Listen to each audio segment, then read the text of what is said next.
Residents of Niamey, the capital of Niger, have started complaining about the rise in prices of food items and other commodities. Arise News correspondent Awwal Ibrahim tells us more from Niamey. Prices of food items are now on the rise in Niamey as the ECOWAS sanction against the junta in Niger Republic begins to bite the pocket of the low-income earner, and many businesses are facing low patronage because many people, especially foreigners, are said to have left Niamey in the first day of the coup.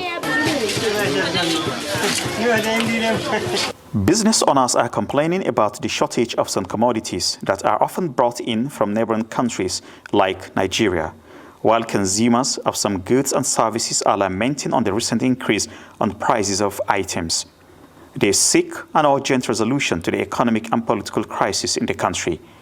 A walk to some major markets in Niamey indicates a low turnout in buyers, as many people have started leaving the capital to other towns and the hinterland due to the fear of military attacks on the city as being threatened by ECOWAS. Business owners and buyers say the prices of food items like frozen fish, chicken, rice, maize, millet, and sagoon have increased to a reasonable percent. But the price of beans is said to be on the decline as Niger Republic is a major producer of beans. There are no customers, and those we are buying from are still increasing the prices because there is no supply from Nigeria and Benin. Goods are at the border, but they are not allowing them into Niger. This situation is affecting our business. The market is coming to a standstill because goods are not coming in because of the border closure. No one is traveling out or into our country. The customers are not forthcoming. All we have to do is to thank Allah, because peace is all we want in the entire Africa, not just in Nigeria alone. Small business owners are suspecting some major marketers of holding goods since the major commercial borders between Niger and especially Nigeria and Benin Republic remain closed in compliance with ECOWAS sanction imposed on the Nigerian military junta. They are going to be our brother's keeper towards surviving this situation and also to find the solution. In this world, you will only enjoy after suffering. Then you will get freedom. What is happening now is a lesson for us because we ought to have been producing what we want years back. So we should focus on how to be producing what we want. Many Niamey residents say if the situation continues for a longer period, there would be more exodus of people from the capital into other towns, rural communities, or even some neighboring countries. Awwal Ibrahim, Arise News, Niamey. We now cross live to Arise correspondent Awwal Ibrahim, who is in Niamey, Niger's capital, to give us his account of what is playing out in the West African country. Awwal, thank you so much for joining us on Newsday. What is the latest? Give us an update of the situation in Niger. Well, good afternoon. The latest is the sorry state of affairs in the part of the security where the Nigerian army lost about 17 soldiers after an attack yesterday. They brought daylight in the Teleberi region.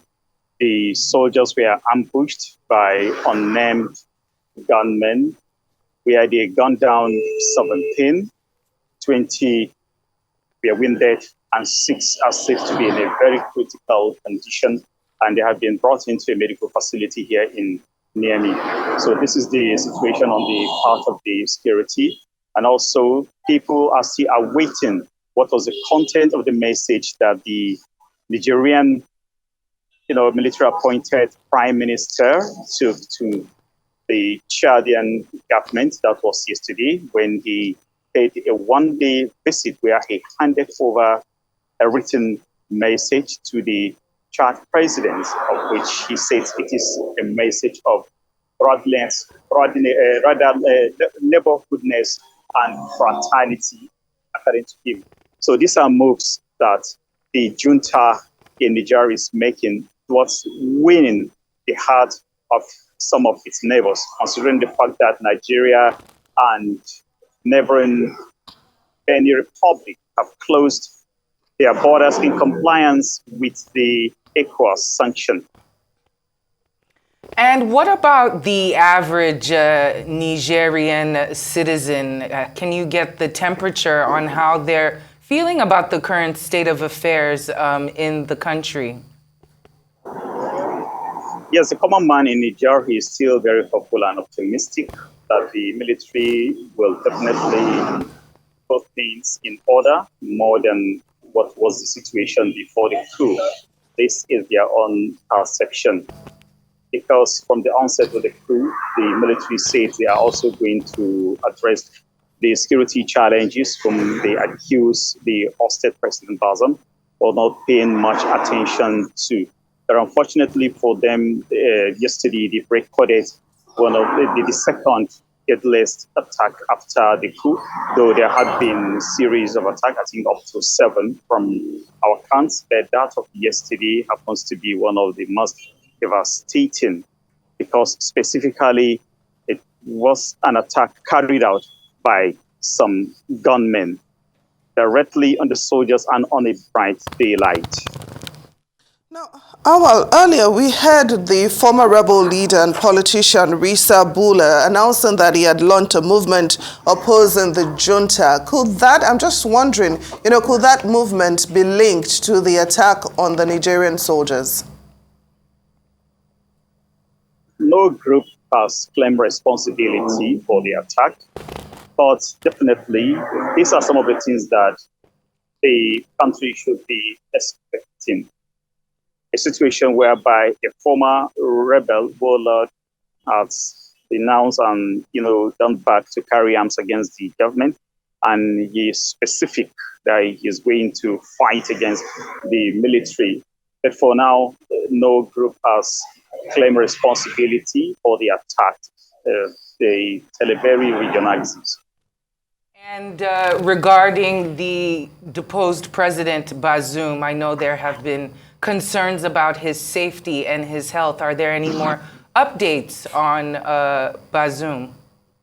Well, the only update now is that he's still being held by the military, as the opposition has still putting it at the basement of the presidential palace. But they are saying Bazoum is in a very good condition, health-wise, and he is staying comfortably, himself, his wife, and one of his sons. So nobody can tell exactly the real situation or condition that the ousted president is in, but the junta is saying is fit and healthy. Awwal Ibrahim, thanks so much for the update on what's happening in Niger.